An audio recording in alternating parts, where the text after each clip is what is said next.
ఆంజనేయ స్వామిని జగన్నాథుడు బంగారు గొలుసులతో ఎందుకు కట్టేశాడో మీకు తెలుసా? సముద్రదేవుడు జగన్నాథుని భక్తిలో లీనమై స్వామి పాదాల దగ్గరికి వెళ్ళడానికి ప్రయత్నించేవాడు. కానీ అలా ప్రయత్నించిన ప్రతిసారి పూరీ నగరమంతా సునామీ వచ్చినట్టు మునిగిపోయేది. ఇలా పదే పదే సునామీ రావడంతో నగరవాసులు చాలా ఇబ్బంది పడేవారు. అందుకు గ్రామాన్ని కాపాడడానికి జగన్నాథుడు తన ప్రియభక్తుడైన హనుమంతుని పిలిచి, "నాకు నీ సహాయం కావాలి. సముద్రపు దేవుని అతి ప్రేమ వల్ల నా భక్తులకు ఆటంకం కలుగుతుంది. నువ్వు ఇక్కడే సముద్రం ఒడ్డున నిలబడి పూరి నగరాన్ని కాపాడాలని" చెప్తాడు. అది విన్న హనుమంతుడు ఎంతో సంతోషించి సముద్రం ఒడ్డున కాపలాగా ఉంటాడు.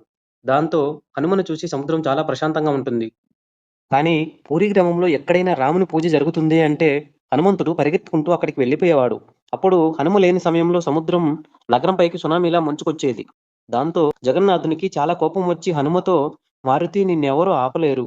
నాకు వేరే దారి లేదు. అందుకే నిన్ను కర్తవ్యం అనే గొలుసుతో కట్టేస్తున్నాను" అని చెప్పి